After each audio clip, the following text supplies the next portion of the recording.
नमस्कार. आई कुठे काय करते या मालिकेच्या आजच्या भागामध्ये आपल्याला पाहायला मिळणार आहे अनिरुद्ध आणि संजना यांची कारस्थानं मात्र खूपच वाढत चाललेली आहेत आणि त्यांना प्रत्येक वेळेस असं वाटत आहे की आपण काहीतरी नवीन करायचं आहे आणि अरुंधतीची वाट लावायची आहे आणि त्याचसाठी त्यांनी हा सगळा डाव आखलेला असतो आणि या सगळ्यामध्ये त्यांनी आता खूप मोठं कांड करायला घेतलेलं असतं आणि त्याच वेळी आपल्याला पाहायला मिळतं की अनिरुद्ध आणि संजना यांचे जे नखरे आहेत ते वाढत चाललेले आहेत. त्यांनी अरुंधतीच्या विरोधात खूप मोठा डाव रचलेला आहे. अरुंधती ही रेकॉर्डिंगला पोहोचू नये त्यासाठी त्यांनी त्या गाडीच्या ड्रायव्हरलाही सांगितलेलं आहे. त्याचबरोबर भोसले बिल्डरच्या गुंडांनाही सांगितलेलं आहे की त्यांनी जाऊन अरुंधतीच्या बाबतीत चुकीचं वागलं पाहिजे, तिला पैसे मागितले पाहिजे, तिला चाकू दाखवला पाहिजे. पण अरुंधती मात्र त्या गुंडांची पण धुलाई करते, पण नियती मात्र वेगळीच गोष्ट करते आणि अरुंधतीचा अपघात होतो. आता हे सगळं जेव्हा घडतं तेव्हा अनिरुद्ध आणि संजना दोघंही तिथं आहेत.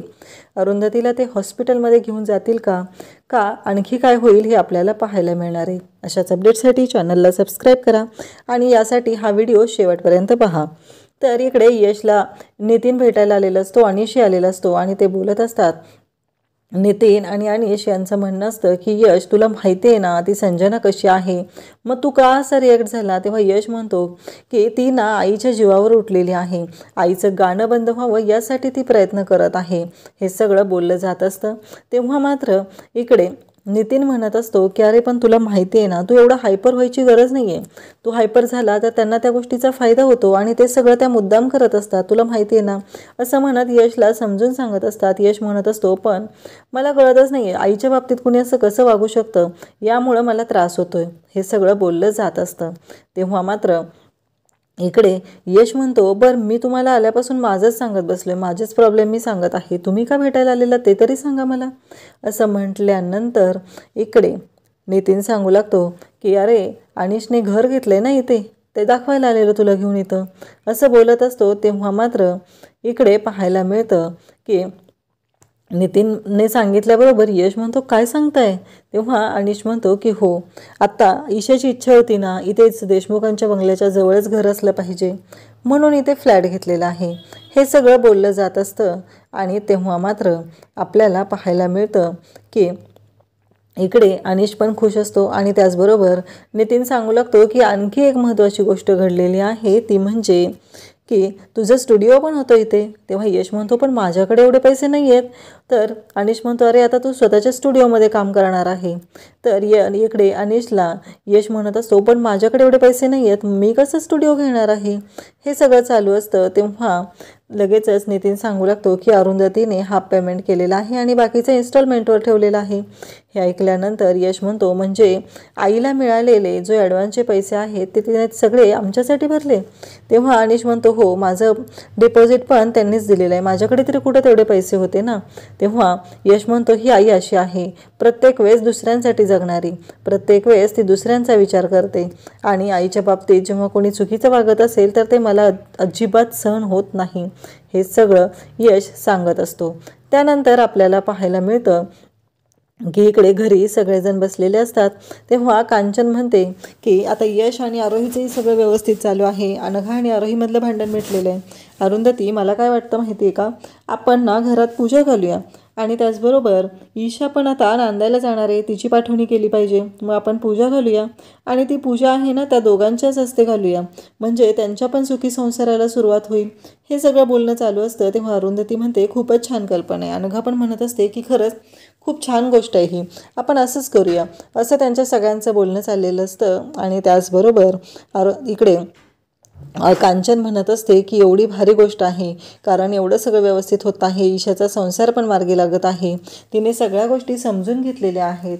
हे सगळं चालू असतं आणि अरुंधती इकडे कांचन सगळ्यांना म्हणत असते की छान पूजा घालूया, घरातलं वातावरणही प्रसन्न होईल, आता सगळं व्यवस्थित आहे की नाही असं कांचन बोलत असते.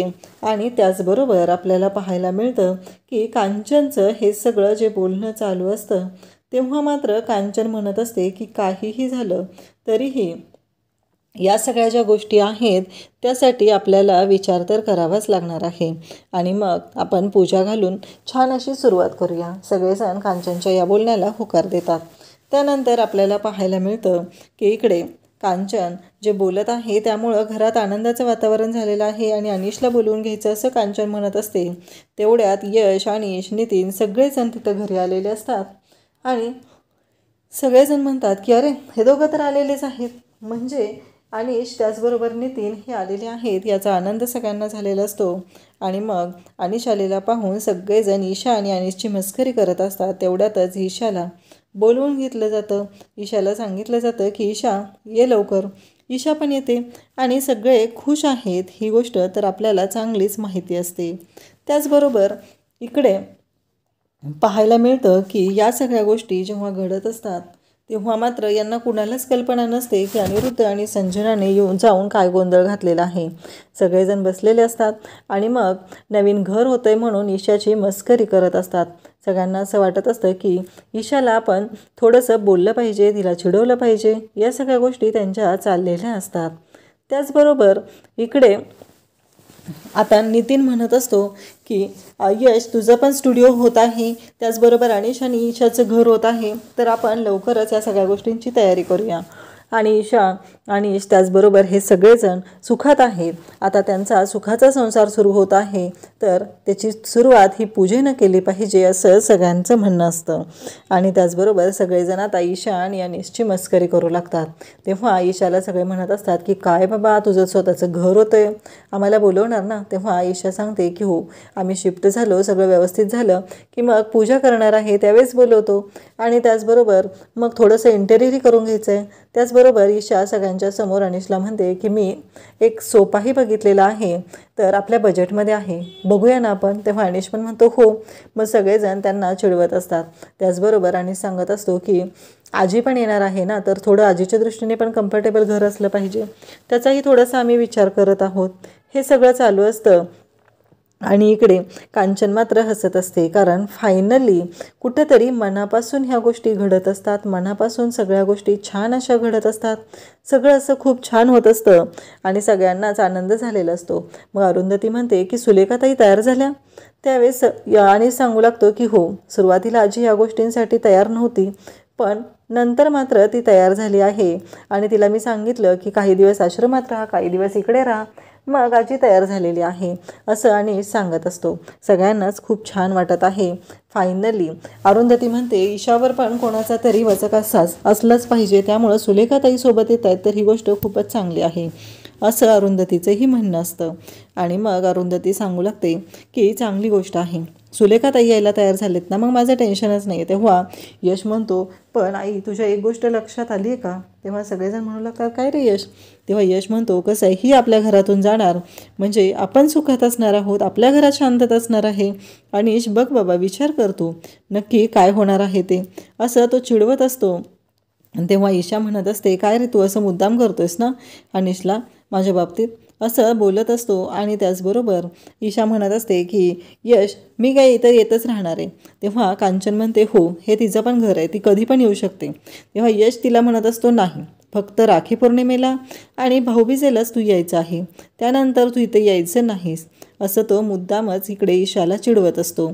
आणि ईशा मात्र अगदी रागाला जात असते, लहान मुलांसारखी बोलत असते. तिचं असं म्हणणं असतं की नाही, काही झालं तरी मी येतच राहणार आहे असं ती बोलत असते. आणि त्याचबरोबर तिचं म्हणणं असतं की काही झालं तरी मला यायचंच आहे आणि मी येतच राहणार आहे. हे सगळं जेव्हा चालू असतं आणि तेव्हा मात्र इकडे सगळेजण म्हणत असतात की हो ग बाई, आणि तुझ्या म्हणण्याप्रमाणेच गोष्टी होणार आहेत.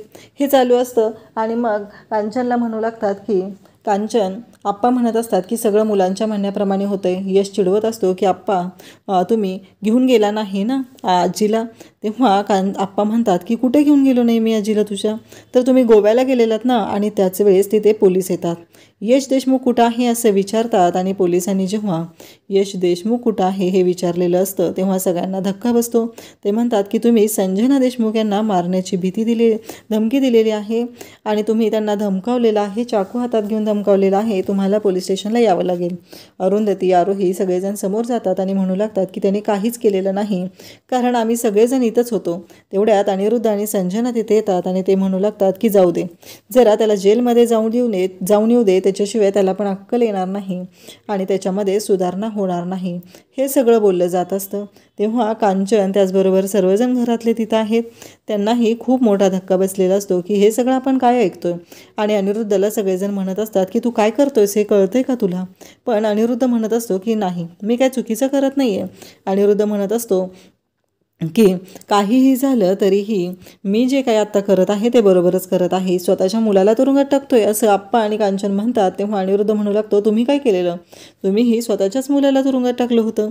आणि सगळ्यांनाच धक्का बसलेला असतो. अनिरुद्धच हे बोलणं ऐकून तेव्हा अरुंधती म्हणते, यशला तर मी सोडून आणणारच आहे, त्याबद्दल काही शंकाच नाही आहे, पण आज तुम्ही जे काय वागलेलं आहात ना ते पूर्णपणे चुकीचं आहे. इकडे संजना आणि अनिरुद्ध आता रूममध्ये आलेले असतात. संजना म्हणत असते की तो यश आहे ना, त्याला अक्कल आलीच पाहिजे. आता बरेच दिवस झाले त्याला जेलमध्ये पाठवलं नव्हतं ना. आपल्याला जेव्हा जेलमध्ये पाठवलं होतं तेव्हा या सगळ्यांना खूप आनंद झालेला होता. पण आता यांना कळेल की यांच्या बाबतीत जर असं झालं तर काय होऊ शकतं ते.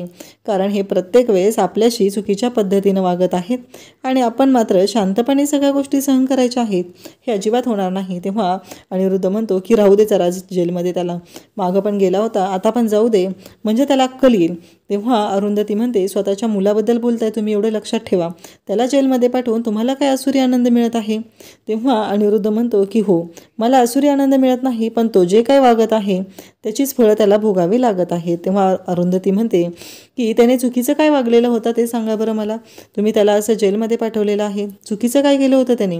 हे बोलल्यानंतर इकडे अनिरुद्ध म्हणतो की त्याने संजनाला मारायला आलेला. तेव्हा अरुंधती म्हणते, त्याने संजनाला मारायला आलेला हे दिसलं होतं तुम्हाला, पण तिने माझ्या बाबतीत काय केलं हे मात्र दिसलं नाही.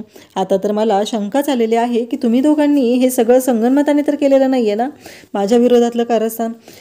कारण तुम्हाला असं वाटत होतं की हे सगळं जे काय आहे ना ते तुमच्या म्हणण्याप्रमाणे झालं पाहिजे आणि ते तुमच्या म्हणण्याप्रमाणे झालेलं नाही, म्हणून मला असं वाटत आहे की तुम्ही हे सगळं संगनमताने केलेलं आहे, या सगळ्यामध्ये तुम्ही सामील आहात. अरुंधती जेव्हा असं बोलत असते तेव्हा संजना म्हणत असते, आत्ता लक्षात आलंय माझ्या, म्हणजे तू या रूममध्ये का आलेली आहे हे मला कळलेलं आहे. तुझी अशी इच्छा आहे की तू इथं आल्यामुळं तुझ्या जुन्या आठवणी जाग्या झाल्या आहेत, जुने दिवस जागे झालेले आहेत आणि त्या आठवणी तुला अनिरुद्धला जागे करून द्यायच्या आहेत आणि त्यामुळं इमोशनल होऊन अनिरुद्धने ही केस मागे घ्यावी आणि तुझ्या मुलाला सोडवावं अशी तुझी इच्छा आहे. तेव्हा अरुंधती म्हणते की या घरातल्या सगळ्यात वाईट आठवणी तर या रूममधल्या आहेत, त्यामुळं मला ते अजिबात वाटत नाही.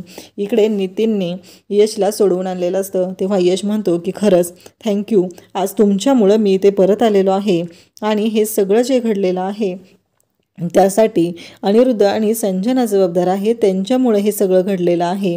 तरीही मी तुम्हाला एक गोष्ट सांगत आहे, ते म्हणजे काहीही झालं तरीही आज जे घडलेलं होतं ते मात्र घडायला नको होतं, असं नितीन इकडे यशला सांगत असतो. नितीनचं असं म्हणणं असतं की एक गोष्ट लक्षात ठेव, कारण आता तू जे काही केलेलं होतं त्यामुळं तुझ्या लक्षात येत नाही आहे की काय होऊ शकतं ते.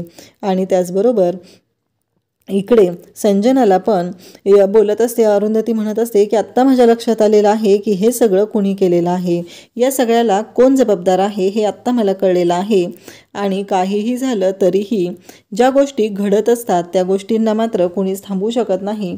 संजना म्हणत असते, एकदा का तो गेला म्हणजे त्याला कळलं असेल की तो काय करू शकतो आणि त्याला जेलमध्ये गेल्यानंतर काय वाटेल ते, कारण तू प्रत्येक वेळेस आमच्याशी चुकीच्या पद्धतीनं वागत असते, पण आज तुला कळलेलं असणार आहे की आम्ही काय करू शकतो, असं संजनाचं म्हणणं असतं. परंतु इकडे आता अरुंधती ही उद्याच्या भागामध्ये रेकॉर्डिंगसाठी निघालेली असते. यशचं असं म्हणणं असतं की आईचं रेकॉर्डिंग आहे आणि आईचं रेकॉर्डिंग हे व्यवस्थितच झालं पाहिजे असं यशचं म्हणणं असतं. आणि अरुंधती ही रेकॉर्डिंगसाठी निघालेली असते. त्यांनी जी गाडी बुक केलेली असते ती गाडी जी आहे ती अचानक बंद पडते असं तो ड्रायव्हर सांगू लागतो. अरुंधती म्हणते, अहो काय झालं हे अचानक. तेव्हा तो ड्रायव्हर म्हणतो की हो, गाडी बंद पडलेली आहे. तेव्हा अरुंधती म्हणते, हे कसं शक्य आहे. तेव्हा ते सांगतात की हो मॅडम, आणि मग अरुंधतीला म्हणतो की मी चेक करतोय, असं म्हणत तो गाडी चेक करू लागतो आणि त्याच वेळी इकडे संजना आणि अरुंधती तिथं असतात. अरुंधती गाडीतून उतरते आणि तो जो ड्रायव्हर असतो तो गाडी घेऊन तिथून निघून जातो. आणि इकडे संजना आणि अनिरुद्ध या दोघांनाही खूप आनंद झालेला असतो. म्हणजे त्यांनीच त्या ड्रायव्हरला सांगितलेलं असतं की अरुंधतीला स्टुडिओपर्यंत पोहोचू द्यायचं नाही. आणि अरुंधती आता तिथून निघतच असते. तेवढ्यातच भोसले बिल्डरची माणसं तिथं आलेली असतात आणि अनिरुद्ध संजनाचे पैसे तू दे असं म्हणून त्यांच्या अरुंधतीच्या मागं लागलेले असतात. अरुंधतीला चाकू दाखवत असतात. आणि त्याच वेळी तिथे असते ती म्हणजे संजना आणि अनिरुद्ध पाहत आहेत. अरुंधती त्या गुंडांना धूळ चारते, त्यांना लोळवते आणि तिथून निघालेली असते, पळत सुटलेली असते. आणि समोरून एक गाडी येते आणि अरुंधती त्या गाडीला धडकते. जेव्हा ती त्या गाडीला धडकते तेव्हा मात्र तिला खूप मार लागलेला असतो आणि अनिरुद्ध संजना या दोघांनाही खूप मोठा धक्का बसलेला असतो. पण अनिरुद्ध मात्र कासावीस होत असतो. अरुंधतीला जे काय लागलेलं आहे त्याला मात्र खूपच वाईट वाटलेलं असतं. आणि त्याचबरोबर इकडे अरुंधती ही अशा अवस्थेत तिथं असते आणि अनिरुद्ध संजना हे दोघंजण पाहत आहेत. आता ते दोघंजण हॉस्पिटलला नेणार का अरुंधती तशीच पडणार हे आपल्याला उद्याच्या भागात पाहायला मिळणार आहे. शेवटी माणुसकी ही त्या दोघांनी विकून खाल्लेली आहे. त्यामुळं मला तरी वाटत नाही की अनिरुद्ध जरी हॉस्पिटलमध्ये अरुंधतीला न्यायला तयार झाला तरी संजना त्याला नेऊ देईल. तुम्हाला काय वाटतं ते कमेंट करून सांगा. आणि व्हिडिओ पाहिल्याबद्दल धन्यवाद. अशाच अपडेटसाठी चॅनलला सबस्क्राईब करा. थँक्यू.